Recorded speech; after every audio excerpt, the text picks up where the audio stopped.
Ao Shalom Ras Tafari. Ine Rasi Adinos Tafari.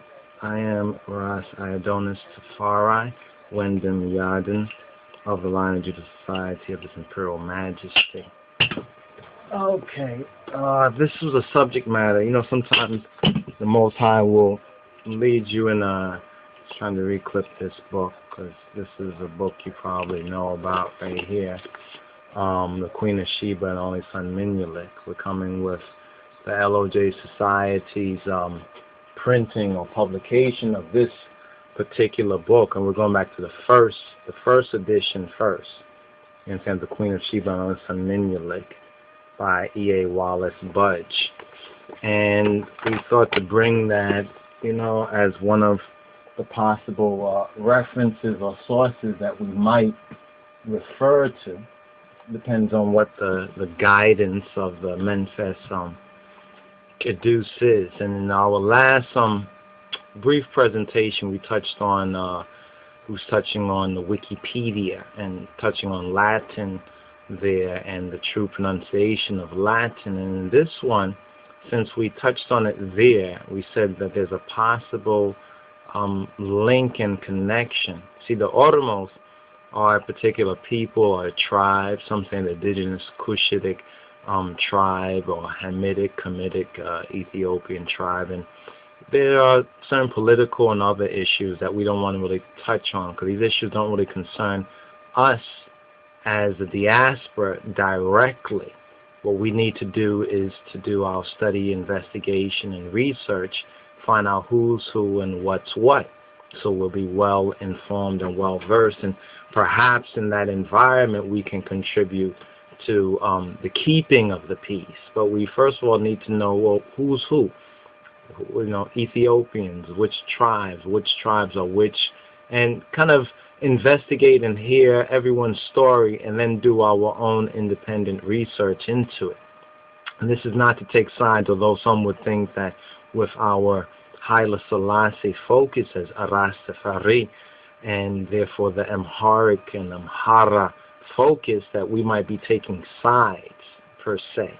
What we're doing is justifying and vindicating the truth of the matter, and in this process the Lord, our black Lord and Savior Jesus Christ, Jesus Christos, Yeshua HaMoshiach, has led us in some very interesting directions, as once we're willing to make our wills obedient to good influences. And some of these subject matters, I must be honest with you, and completely honest in these teachings with you, that we wasn't really interested in these particular matters in our initial studies and our initial learning the half of the story concerning who we as these black people over here, African American, so-called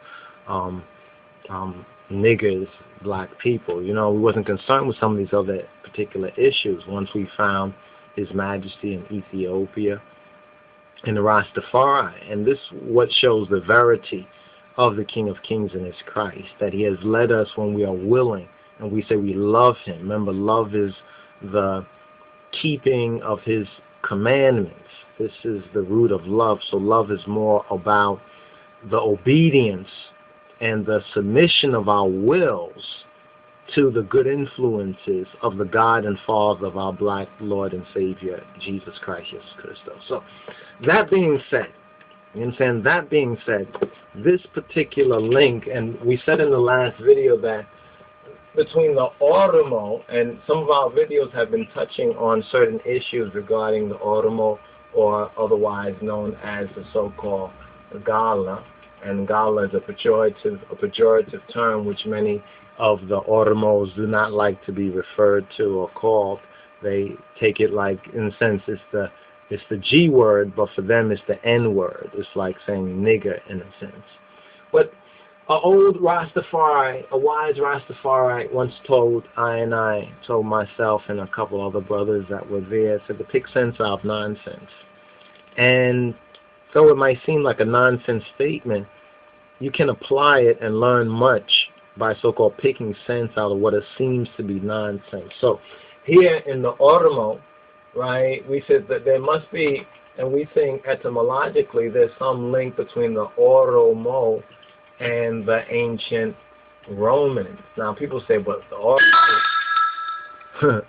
Oromos are black people and the Romans are white people. So what possible link or connection could the Oromos, black African Ethiopian people, have with the so-called Romans? Now, in this particular book right here, The Queen of Sheba and Only Son Menelik, it says that the king of Rome and the king of Ethiopia are brothers.